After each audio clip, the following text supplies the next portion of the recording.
भूल और मनुष्य, इन दोनों का संबंध कुछ वैसा है जैसा पंख और चिड़िया का, जैसा धारा और नदिया का।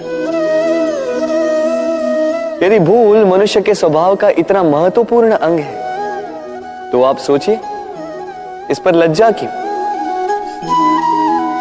इस पर लज्जा करना ठीक है ही नहीं। वैसे देखा जाए तो भूल हमें स्वयं को और श्रेष्ठ बनाने का अवसर देती है,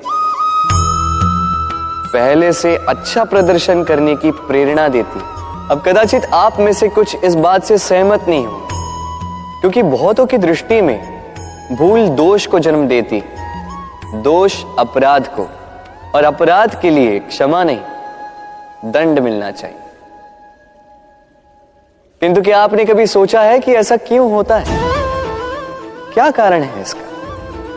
इसका कारण है भूल स्वीकार करने से बचना।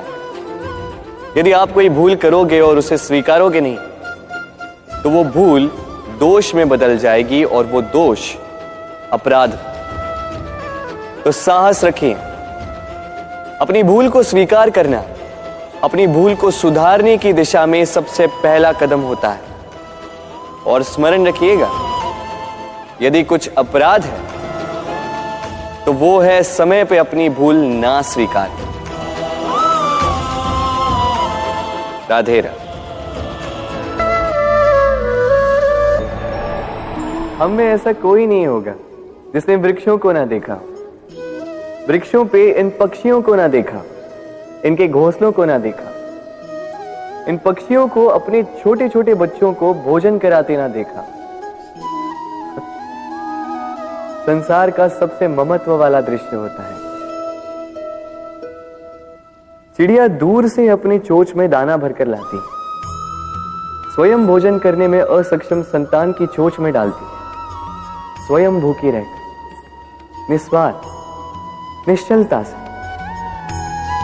और जब संतान के पंख निकल आते हैं, वो उसे उड़ना सिखाती और उसके पश्चात उसे स्वतंत्र कर देती है अपना जीवन जीने के लिए, इस आकाश में उड़ान भरने के लिए। और हम मनुष्य क्या करते हैं? जिस संतान को हम पंछी की भांति पालते हैं, उसके पंख निकलते ही हम उसे बांध देते हैं, ये सोच के कि कहीं वो दूर उड़कर न चली जाए। ऐसा नहीं कि इस स्थिति में माता पिता को संतान से प्रेम नहीं है, अवश्य, किंतु इसमें प्रेम पर मोह भारी पड़ जाता है, जो स्वयं अपने और संतान के भविष्य के बीच में बाधा बन जाता है। हम ये भूल जाते हैं कि हम केवल जन्मदाता है, भाग्य विधाता नहीं। तो जब प्रेम में मोह आ जाए तो वो प्रेम नहीं, स्वार्थ बन जाता है। इसलिए प्रेम को पास रखिए और मोह को दूर, क्योंकि जिससे प्रेम करते हैं उसका विकास नहीं रोका करते। राधे राधे।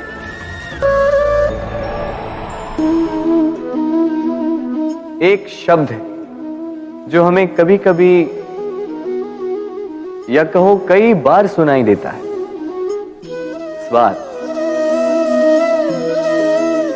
वो व्यक्ति स्वार्थी है, उसने स्वार्थ में आके ये बुरा कर्म कर दिया, आदि इत्यादि। देखा जाए तो संसार स्वार्थ को पाप का मूल मानने लगा, परंतु क्या स्वार्थ सच में बुरा है? नहीं। स्वार्थ ये शब्द बना है स्व से, अर्थात स्वयं से, यानी कि जिस कार्य में केवल स्वयं का अर्थ हो, केवल स्वयं का लाभ चाप हो, वो स्वार्थ। अब प्रश्न ये उठता है कि आपका स्व क्या है? यदि आपके स्व में केवल आप हैं तो आप अवश्य स्वार्थी हैं। यदि आपके स्व में परिवार सम्मिलित है तो आप परिवार्थी हैं। यदि आपके स्व में अन्य लोग सम्मिलित हैं तो आप परोपकारती हैं। और यदि आपके स्व में ये संसार सम्मिलित है तो आप परमार्थी हैं। तो अपने स्वार्थ से दूर ना जाएं, उसका विस्तार करें। अपने अस्तित्व का विस्तार करोगे तो ये स्वार्थ स्वयं ही परमार्थ में बदल जाएगा। राधे राधे। आज हम जिस विषय पर बात करेंगे वो है क्रोध। क्रोध वो भावना है जो हमारे सारे जीवन को घेर कर रहता है। क्रोध को ना उम्र की मर्यादा है, ना ही ज्ञान की। कब, कहां और किस कारण से क्रोध पैदा हो जाए वो कोई नहीं जानता। और जब क्रोध जन्म लेता है तो तुरंत ही विचार करने की शक्ति खो जाती है। बुद्धि पर अंधकार छा जाता है। वर्षों के संबंध पल भर में टूट जाते हैं।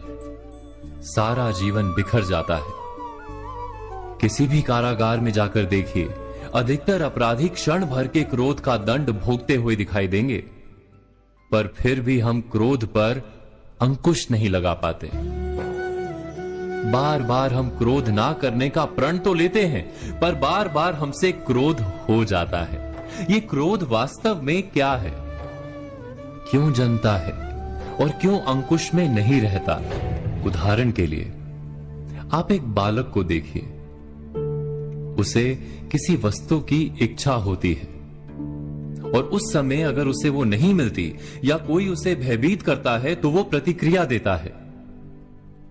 बालक की प्रतिक्रिया क्रोध है, क्योंकि बालक निर्बल है, निसहाय है। बालक अपनों से बड़ों को अपने वजूद का एहसास, अपने अस्तित्व की प्रतीति करवाने का प्रयास करता है क्रोध के माध्यम से। बड़े होने पर भी हम क्या ऐसा ही नहीं करते? क्या क्रोध हमारे भीतर बैठे बालक का प्रतिभाव नहीं? अर्थात क्या क्रोध वास्तव में केवल बालक जैसे व्यवहार का नाम नहीं?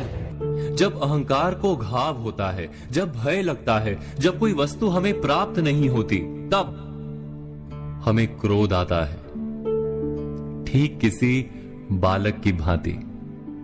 हम जानते हैं कि आईने के सामने खड़े होकर मुंह बनाने का खेल बालकों को शोभा देता है, बड़ों को शोभा नहीं देता।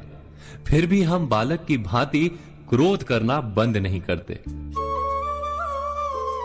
हम अनुभव से जानते हैं, दूसरों को देखकर बता सकते हैं कि क्रोध से कभी कुछ प्राप्त नहीं होता। सम्मान हो, संपत्ति हो, प्रेम हो या सुरक्षा हो, क्रोध से नहीं मिलता। मिलता है तो प्रयासों से, कार्य करने से, बुद्धिपूर्वक विचार करने से। मनुष्य मात्र अपनी आदतों के अनुसार ही जीता रहता है। क्रोध भी आदत बन जाती है। हमारे चाहते हुए भी हम अपने प्रतिभावों को रोक नहीं पाते।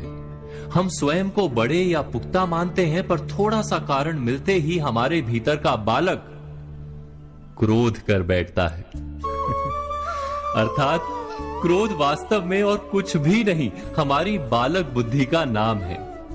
जैसे ही हम इतना स्मरण में रखें कि हम बालक नहीं, बालक जैसा व्यवहार हमें शोभा नहीं देता, वैसे ही क्रोध स्वयं ही बंद हो जाता है। क्या ये सत्य नहीं? इस पर विचार मनन अवश्य